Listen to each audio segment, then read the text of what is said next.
Welcome to Cricheads. I'm Yasif. I'm Ravi. And Ravi, action-packed discussion today in this episode. And we've been off with our episodes a little bit all this time because there's so much cricket happening, and we like to give all our 7K followers on Facebook sort of an update on the Asia Cup and a few of the ongoing and the series which have gone past already. So we get right into it, Ravi. Asia Cup, the good, the bad, and ugly. Yeah, well, let's go through that step by step, right? And I love the Clint Eastwood reference here too. So the good, what's your good? Yeah, look, the good is Sri Lanka for sure. Like with the second string bowling lineup with Noah Hasaranga, Madhushanka, Kumara, and Chamira, they went through to the final. You know, Patirana really impressed me alongside Tikshana. The other player who really impressed me was Sudhira. And you know, the game against Bangladesh where he's probably 92 or 93 runs, he literally took the game away from Bangladesh. So yeah, look, kudos to Sri Lanka for putting up that show, right? Yeah, oh, well, I mean, they did a great job hosting the tournament. Let's not forget that. And the ground staff as well. Obviously, they got a hefty reward. Yeah. Thank you, Jay Shah. I'm sure the Sri Lankan Cricket Board really appreciated that. For me, yeah, I think I have to agree. The good, definitely Sri Lanka. In particular, for me, the one guy that really stood out, Dunit Welalage, the youngster, 20-year-old. He was the player of the tournament in the Under-19 World Cup, so it's great to see him carry that forward into the seniors. And I don't know, at the age of 20, for me, I loved how we went through the Indian batting lineup, and I hope that that's a continuing sight for many more years to come. Yeah, and he looks 20, not like 30. Yeah, not like some of the 50-year-olds playing for Afghanistan. And who apparently was born in 98, but he saw Imran Khan lift the World Cup, so yeah. Yes. Look, Ravi, the bad, I would say Pakistan and Bangladesh for sure. Like Pakistan was well and truly one of the favorites to win the Asia Cup for sure, but it looked like their unpredictability still is very much present. That's right. I mean, because it's so unpredictable for them because they didn't know where they were going to be playing, right? Or who or what was going to happen. So understandably, that yes, they were bad from that aspect. Yeah, and we'll look with Pakistan, obviously Naseem Shah out due to injury, so lots to ponder on their bowling lineup, which is world class for sure. And look, Bangladesh has their dressing room woes. They've got their captain traveling midway of the tournament to pursue his political aspirations and whatnot. So there's a lot happening in the Bangladesh dugout. So definitely disappointing. What would you say about the ugly, Ravi? There are a couple of scenes, but for me, I think I stand with a lot of people when I say that final, it was one of the worst things I've ever seen on a cricket pitch. I was busy working, and I thought I'd get through at least the first 10 overs and then get back to watching the game, and yeah, it was over. It was, I have to say, it wasn't outstanding bowling by any means. Sri Lanka just got out to terrible strokes. Yeah, to be honest with you, I couldn't catch the live action because I was doing some chores and stuff, and you know, by the time I went to watch the television and the game was over basically. So that was it. Yeah, so that's the Asia Cup roundup from us. Obviously, there was also Australia versus South Africa happening parallelly, and you know, Ravi, Australia entered the series without Cummins, Smith, and Maxwell, where I feel they must find their form, like the match fitness before the Cricket World Cup. But Australia left South Africa with a whole heap of more injury concerns, like Travis Head is doubtful for the World Cup. Sean Abbott split the webbing in his hand, and he remains under observation in the India series that's ongoing currently. Nathan Ellis, Spencer Johnson, they're doubtful as well, and they're key players as far as the bench is concerned for Australia. Yeah. Australia didn't have a great death over bowling outing in South Africa, and understandably Cummins and Stark being unavailable, but they had Hazelwood and Stoinis. Lots to think about. Their middle order looked wobbly, but I understand the inclusion of Maxwell and Smith will sort of cover up for that a little bit maybe in the World Cup. South Africa, on the other hand, the top order looks solid. Bavuma, Dickock, Rassie van der Dussen. Heinrich Klaassen with that incredible innings as well, right? And I think South Africa have made a little bit of a comeback, they've fallen off the wagon in recent years, and they've kind of dropped off the radar, especially post the last World Cup. But you know, you're right. Especially the batting strength has really come back to life in here. And Marco Jansen, he looks a talent for the future, right? And bowling all rounder, but he seems like a really well-rounded figure there. And Quinton de Kock played his last ODI in South Africa. So that's obviously a big blow because he's pretty young still. He's only about 30. Yeah. So he's sacrificing a long-term international career for franchise cricket. A topic for another day. But look, I think they're looking pretty good.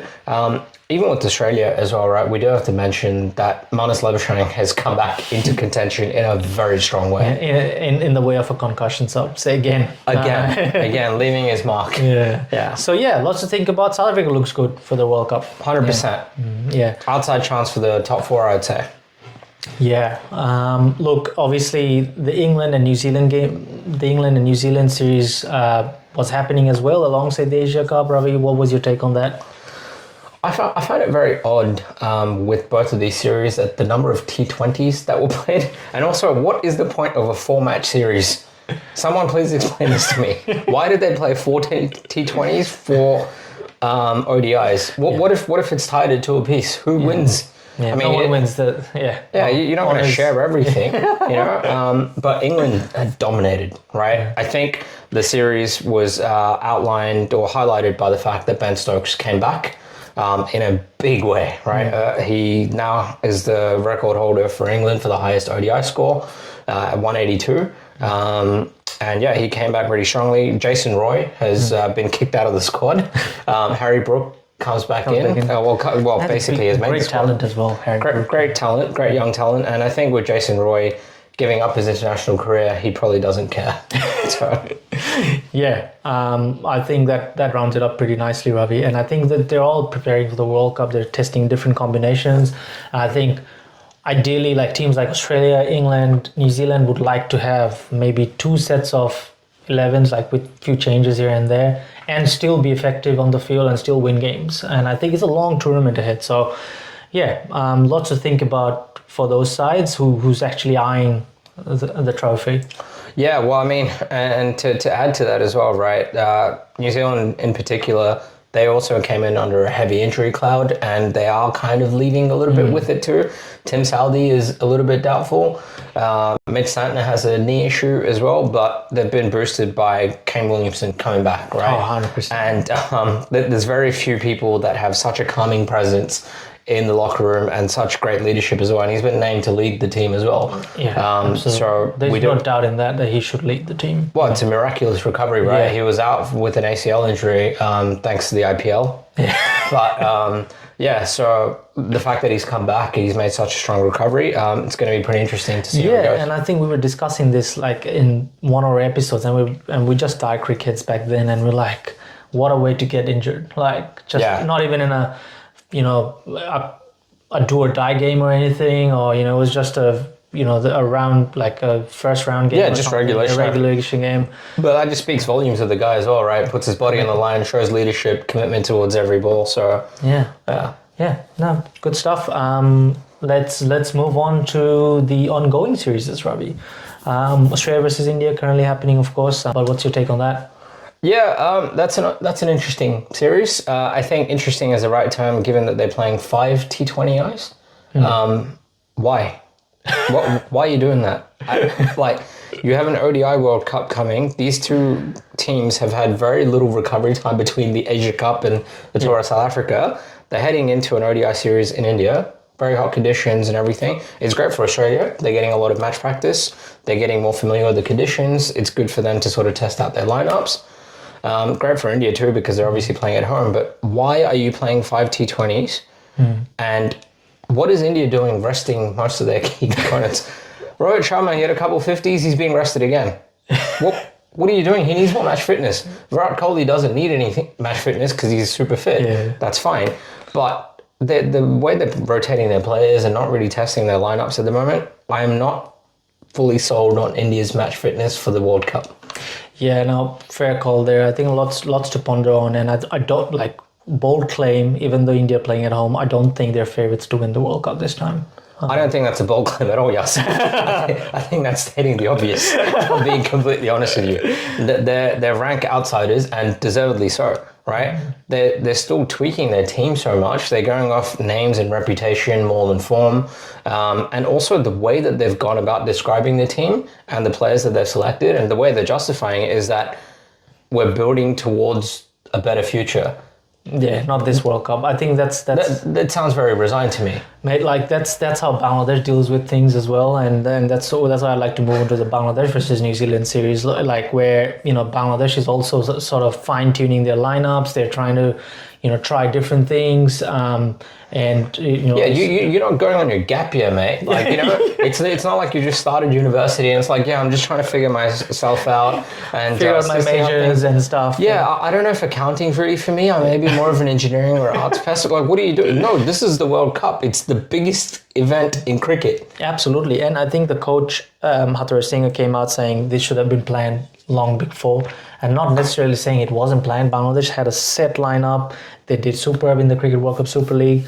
So it's a shame that the team sits in such a situation just a few days away from the World Cup. But having said that, this New Zealand series, obviously New Zealand testing a lot of the bench strength, but also has a mixture of the experience who are playing the World Cup, who will be playing the World Cup. Got Ferguson, Rachin Ravindra, Bolt, Ish Sodhi, Will Young. So this series can be treated as a warm up for them. Bangladesh, on the other hand, Tamim Iqbal and Riyad came back to the side. Tamim Iqbal obviously recovering from his injury. Riyad trying to fight for his place again. I don't know how many tests this man must give before he gets selected again. Obviously, Shamim Patwari and Afif Hussain, who couldn't do much at the Asia Cup in that position. So Riyad, most likely, if he performs in this series, might get picked for the World Cup squad. But having said that, the weather and conditions are winning against the cricket game. And yes, and the first game obviously got washed out. But it's also important to note for anyone watching this series and even who understands cricket to a certain degree that strike rate is probably not the main defining factor if a batter has to be picked in for the World Cup, because some of the selectors and some of the guys are blaming Riyad's strike rate. But if you look at the conditions in Mirpur and the monsoon season, under preparing the pitches because of no sunlight and stuff, it's hard to have those 100 strike rates in this condition. So and look, to be honest with you, the way that Bangladesh has gone about, and New Zealand hasn't won an ODI game in Bangladesh for 13 years. So I think that represents more of a lack of playing time in Bangladesh more than the impressive record that Bangladesh holds against them. But in saying that, right, and slow left arm spin in particular is a weakness for New Zealand. Yeah. That and extreme pace. I don't know how that works, but that's how they play. It will be interesting how they kind of acclimatize for it, but also keeping in mind Bangladesh conditions and conditions in India are extremely different, right? So it will be very interesting to see how both of these teams go. Yeah. And look, just as a silver lining for Bangladesh, they've got a really good pace attack now. I think it's very underrated, but I think they're formidable now. Lots to think about, lots to ponder on, Ravi. As you said, lots to think about, Yasif. And we feel that the ICC also has a lot to think about. So we decided to come up with a segment called Dear ICC, Get Your Shit Together, right? So the first thing that we're going to talk about in this segment is how they're going to get their shit together for the Cricket World Cup or global events in general, well, especially regarding their ticket policies. Look, Ravi, just before I touch on the ticket policies, I think the spectators are the least of the priority for the ICC and the BCCI, as it stands. Because, the BCCI will bag their money from here. The ICC will bag a hefty revenue when it comes to, selling the broadcasting rights of the World Cup. It will be perfect, picturesque and everything. You and I will sit on a couch and enjoy the broadcasting. But it's the people who want to travel. It's the people who want to watch the game live. What's the way to buy tickets? Number one, there's no clarity. But there seems to be a little bit of clarity now where, you must pick up tickets from a booth or something, I read somewhere. So a lot of people have sort of taken a back step saying, hey, I just don't want to go into that trouble. There's a lot of admin errors, it seems, and there's a lot of less focus on the people, getting the people into the ground. Yeah. There's a lot of focus on all the, the theme song to start with, like, oh man, wow. that was absolute rubbish. Like, I have to say, musically, it was one of the worst things I've heard. I mean, you got people like A.R. Rahman, who's world renowned. You couldn't get him to make a song. He didn't want to be involved. Isn't that obvious? Understandably so. Yeah. But mate, starting from that, like absolutely rubbish, and it just doesn't feel like the World Cup fever is yet, you know. But if you track back to the 2011 World Cup, where there was 3 hosts, it very much felt like a World Cup. Yeah, I agree. I mean, you didn't hear about any fuss around tickets or any of that. Absolutely not. I think there wasn't as much political tension. Yeah. There was black market ticket selling and stuff. Like, there's always going to happen in subcontinent. Yeah, overselling tickets, that's how you should do it, right? They don't really give a crap about fire hazards and other sort of things. So. But, you should just follow, say nations like Australia and England, how they organize world events. It's so simple, so smooth. You walk in, you enjoy the game, you come out. That's it. That's what a spectator wants. I agree. And look, in terms of that as well, right, they have a few global events coming up. They have another T20 World Cup next year in America and the Caribbean. So that'll be interesting as to how they organize it. Hopefully it's not as much of a farce as it is over here. But let's also talk about the reserve days element in here too, right? Obviously with the Asia Cup, we saw that India, Pakistan had a reserve day, but the co-hosts, if you will, Sri Lanka did not have a reserve day. Not to mention, they played in Pakistan when the tournament was happening in their home. I don't know. This is absurd. That's like saying I'll have a house party at someone else's house. Even though I've reserved my house for other people to have that house party.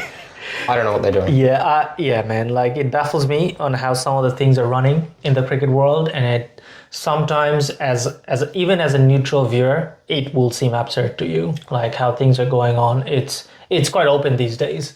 It wasn't as open before, but it's out there in the open. I think everyone knows about it, but we're all powerless to do anything about it, right? Because of the power that certain cricketing boards have. But in saying that, dear ICC, get your shit together. Make sure you sort out the ticketing experience in upcoming events, especially for this World Cup, to make the experience better for people who are at the stadiums, who are sacrificing a lot of money, a lot of their time. I mean, a big global event like a World Cup. I remember going to the 2015 World Cup, and it was one of the easiest things to do in my life. 100%. Right? Not only were some of the tickets dirt cheap comparatively, I went to the India-South Africa game in Melbourne for $19. Yeah. That was a steal, but it was also incredibly easy to book out, right? But you can only imagine, especially people in India, right, that look at these cricketers as heroes, as gods in that way, for them to be saving up, I don't know how much they need to save up in order to get that ticket, but if they have the funds and all that available, but you're making their life easy by last minute scheduling changes, difficult by last minute scheduling changes, and also not an easy platform to buy these tickets, what are you doing? Have you also seen that India-Pakistan game tickets being sold for over like 50 lakhs or something in the but that's on the black market, right? Yeah, exactly. You got to curb all that, right? So a lot to ponder on, but cricket is only surviving because people are interested in it, not because of the sponsors, not because of all that. Like, yes, that comes in because the people are interested. If you drive the people out of the game, good luck to the sponsors. Good luck to anyone who's... Well, exactly. I mean, your target market, especially so predominantly in the South subcontinent, mate, that's 2 billion people right there. Why are you driving them away? Why are you making life more difficult than it is? Yeah, 100%. Look, that was our brand new segment. Hope you enjoyed the Dear ICC segment. But yeah, look, this brings us to a conclusion of this episode. And I hope you liked what you watched so far. And please press that like button, and all the 7K followers that we have, we want to reach 10K as fast as possible. That's the next goal. 100%. So thank you for all the support that you've given on our reels, our memes, and other posts as well. So really appreciate it. And please continue to support us along the way. We'll catch you in the next one. Cheers.